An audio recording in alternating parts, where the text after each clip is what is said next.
번째 이슈부터 다뤄볼게요. 네, 첫 번째는 긴급 진단입니다. 사실 애프터마켓에서 굉장한 출렁이를 보이기도 했죠. 어떤 이유 때문인지 굉장히 궁금하신 분들 많을 것 같은데 첫 번째 이슈 열어주시죠. 네온탁을 오고 가는 애프터마켓 극도의 변동성 원인은 첫 번째 이슈로 준비했습니다. 현재도 역시 나스닥과 S&P 선물이 1%대 약세를 보이고 있고요. 미 장기물 국채금리도 상승세를 보이고 있습니다. 아무래도 5,000피까지 좀 빠르게 달려갔기 때문에 이 조정에 대한 우려를 또 떨칠 수가 없는 구간이기도 한데요. 주 원인은 뭔가요? 주 원인이 뭐라고 생각하시나요? 우리가 말할 수 없는 그분? 말할 수 없는 그분. 네. 그건 이제 일반적으로 아마 우리 시청자분들도 그렇게 생각을 하실 거예요. 트럼프 대통령의 어떤 지정학적 리스크가 불거지면서 지금 넥스트레이드에서 애프터마켓에서 시장 변동성이 나오고 있다. 근데 이거는 사실 저는 큰 요인은 아니라고 봅니다. 진짜 요인은 따로 네. 있어요. 이게 앞에서 말씀드렸던 그 지정학적 리스크에 대한 부분들은 이미 발생할 내용이었다라고 하면은 시장의 변동성을 줄 내용이었다라고 하면은 오늘 정규장에서부터 반응이 있었어야 됐고 그게 이제 지난 주말에 나왔었기 때문에 어제부터 시장 반응들이 있었어야 됩니다. 근데 그런 것 자체는 일부 영향은 있는 건 맞겠지만은 최근에 이 지정학적 리스크가 아시아 국가에서 이 우리나라 한국 증시에 영향을 미치는 강도가 그렇게 크진 않았습니다. 그리고 그 해당 지정학적 리스크 또한 우리가 바라보면은 군사적 대응도 아니고 결국 관세로 대응을 하고 있기 때문에 유럽과 미국과의 어떤 관계성에 대한 그런 우려감들이 좀 큰 것이지 우리 증시에 미치는 영향 자체는 일부 정도만 존재한다라고 판단하는 게 맞을 것 같고요. 진짜 요인은 뭐냐면은 네. 일본의 지금 40년물 국채 금리에 대한 영향이라고 보시면 될 것 같아요. 이게 이제 지금 저도 방송 전에 계속 확인을 하다 왔는데 일본 장기물 40년물 국채 금리가 4%를 또 돌파를 했습니다. 2007년 이후로 처음 이제 4%를 넘어서게 됐는데 이게 어떤 문제냐라고 하시게 되면은 크게 보면은 우리가 작년 재작년에 엔캐리 트레이드 청산 우려감이 나왔을 때 시장에 맞아요. 덜컥했던 적이 있었죠. 비슷한 맥락이라고 좀 보시면 됩니다. 이게 이제 다카이치 총리가 이번에 2년 동안 이제 식료품 소비세에 대한 면제를 하겠다. 그리고 이제 조기 총선을 하겠다. 쉽게 얘기해서 정부에서는 재정 확장을 하겠다라는 건데 반대로 BOJ에서 중앙은행에서는 국채 매입 안 하면서 긴축 계속하겠다. 그럼 당연히 이제 시장에서 받아들이는 거는 이 괴리감에 있어서 이 사익값들을 그만큼 금리가 올라가게 되는 그런 구조가 만들어질 수밖에 없게 됩니다. 30년물, 40년물, 20년물 다. 지금 다 그래서 6%, 8% 급등하고 있네요, 계속. 그 흐름들이 나와주다 보니까 그럼 우리 시장에 어떤 영향이 있는 거냐 보게 되면은 일단 일본의 금리 같은 경우는 전 세계에서 가장 최저금리를 가져왔었어요. 네. 그래서 그 최저금리에 대한 어떤 기준치를 일본 시장에서 우리가 국채 시장에서 바라봤던 것들이 이제 그 기준치가 올라가는 만큼 다른 주변 국가들의 어떤 채권 시장 자체도 재평가를 해야 되는 거 아니냐. 쉽게 얘기해서 우리나라에서 우유를 3,000원에 팔고 있었는데 갑자기 옆 나라에서 기존에 2,500원에 팔던 게 다시 갑자기 3,000원에 간다. 그러면 이제 우리나라 우유 가격도 재평가를 좀 해야겠죠. 네. 그런 움직임이 일단 시장에서 나와주면서 어떻게 해야 되는지 이런 혼돈에 대한 분위기 한번 있었던 것 같고 두 번째로는 이제 일본의 이 40년물 장기 국채 금리가 이제 이렇게 올라가게 되면은 일본의 주요 기관 같은 경우는 해외 자산 투자를 굉장히 많이 합니다. 네. 이게 이제 일본의 장기 국채 금리가 올라가게 되면은 다시금 일본으로서 자금 이동을 가져올 가능성이 높아지기 때문에 외국인들의 어떤 수급 변동성이 주변 증시에서 나올 수 있다. 그 우려감이 가장 주된 요인이라고 보시면 될 것 같습니다. 그래서 지정학적 리스크는 지정학적 리스크도 일부 존재하긴 하지만 그거보다 더 큰 요인은 결국에는 이 수급적인 논리라고 좀 생각을 하시면 될 것 같고요. 네. 여기서 우리가 또 한번 생각해 볼 게 우리나라 시장의 어떤 펀더멘털을 훼손시키는 요인으로 넥스트레이드에서 변동성이 나온 건 아니라는 거예요. 그래서 일정 부분 이런 수급적인 요인들을 생각해 보면은 과거에도 엔캐리 트레이드 청산 다 수급적 논리였습니다. 이런 것들은 시장에서 해소되는 과정들은 금방 나오기 마련이에요. 그래서 오히려 이런 변동성이 나올 때는 좀 기회로서 활용을 좀 적극적으로 하시는 게 맞지 않을까 이렇게 좀 이해를 하시면 좋을 것 같습니다.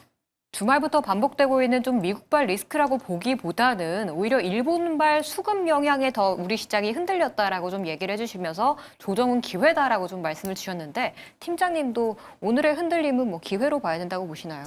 기회로 보고 있긴 한데 저는 이제 일본보다는 미국 증시가 다시 열리면서 지금 미국 선물 자체가 하락하면서 조금 더 하락하는 경향들이 있기 때문에 지정학적 리스크가 얼마나 더 길어지는지 여부를 조금 더 확인해야 하지 않을까라는 생각을 가지고 있어요. 네. 사실 이제 트루스 소셜에서 트럼프가 이제 사진을 올렸습니다.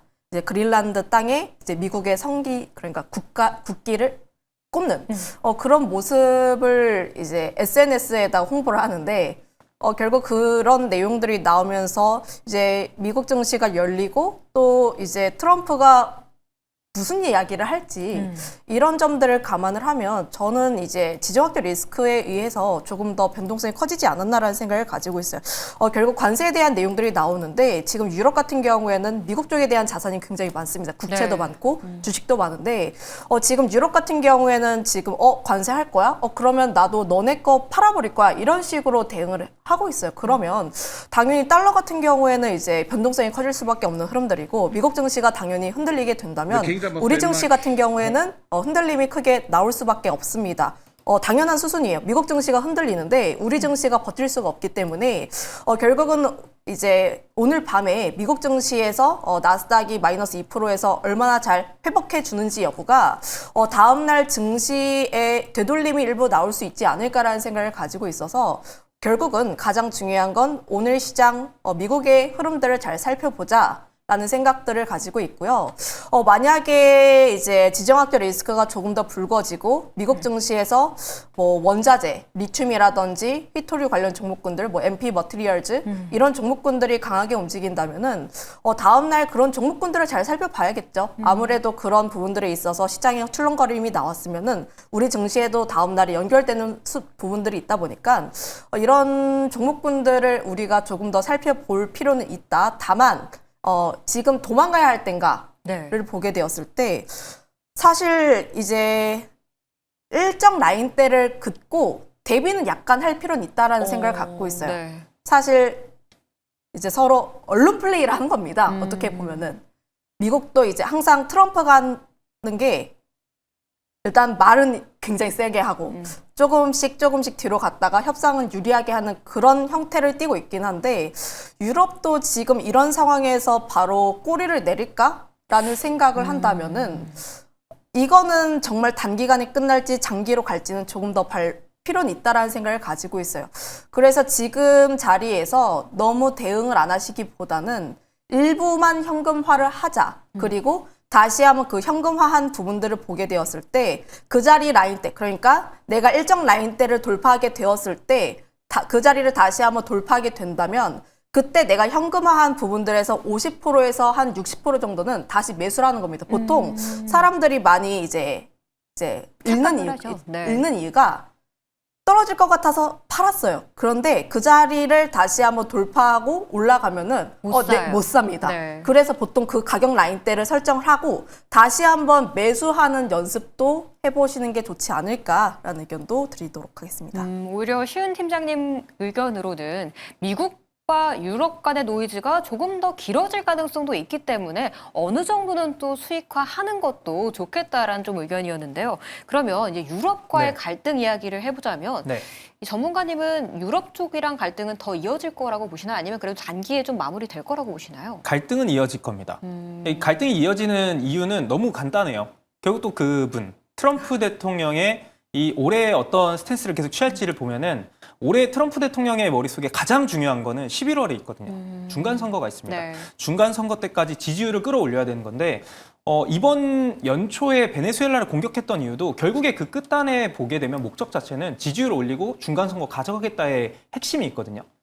지지율을 올리는 방법을 좀 그 연구를 해보게 되면은 크게 이제 세 가지 그 포인트들이 있어요. 미국에서 물가를 좀 잡아주는 거, 인플레이션 억제시켜주는 거, 이게 첫 번째고, 두 번째로는 미국이 경제 올려주는 거죠. 기업들의 이윤 창출을 더 만들어주는 규제 완화라든지 이런 것들. 마지막으로 볼 수 있는 거는 트럼프 대통령이 당선됐을 때 가장 미국 국민들이 열광했던 게 우리 미국이 가장 여전히 강하다. 이 스탠스였거든요.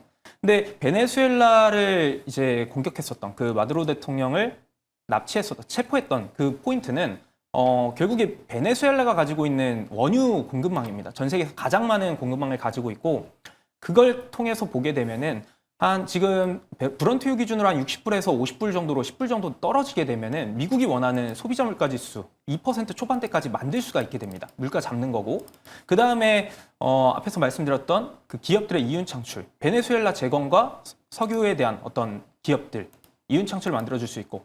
마지막으로 그 공급망을 기반으로 앞으로 이제 중동이라든지 유럽 쪽에도 추가적인 어떤 압력을 가할 수 있는, 행사할 수 있는 포인트가 있기 때문에 베네수엘라를 기점으로 이제는 그린란드, 추가적인 어떤 계속해서 지주를 올리는 그런 어떤 지정학적 리스크들은 계속 상존할 수밖에 없기 때문에 올해 그 흐름들은 계속 이어질 거다. 대신에 그때 우리가 잡을 수 있는 포인트들은 관세 무풍 지역의 수혜가 될 수 있는 그런 업종 중심으로 가져가면은 괜찮다. 이렇게 좀 바라보시면은 시장 대응은 크게 어렵지 않을 겁니다. 네, 계속해서 좀 뉴스 팔로우가 필요할 것 같네요.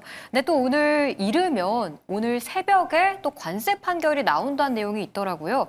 우리 투자자분들 대응은 어떻게 해야 될지 좀 궁금한데 우리 증시에 어떤 영향을 좀 미칠 거라고 보세요? 뭐 사실 이미 그 관세 판결과 관련해서도 저는 이제 동일합니다. 이 시장을 바라볼 때 이미 알려져 있는 악재는 더 이상의 악재로서 작용이 아니에요. 그러니까 그런 걸 가지고 시장이 어떤 하락세가 나온다? 그건 이제 명분을 가지고 가는 겁니다. 오늘 이제 넥스트레이드에서 밀렸던 요인도 사실은 수급적 논리가 맞는데 이미 알려져 있는 것들, 지정학적 리스크가 가장 대표적인 거죠. 그 명분을 지정학적 리스크로 가져다가 붙이는 거고, 물론 그 영향이 없다는 건 아니지만 실질적으로는 수급적 논리가 더 큰 겁니다. 그래서 같은 맥락으로 좀 보게 되면은 관세 판결과 관련해서도 계속 딜레이가 됐었어요.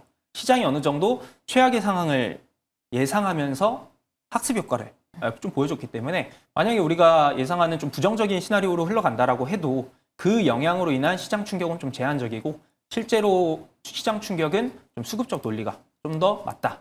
이렇게 좀 정리를 해보도록 하겠습니다. 네, 알겠습니다.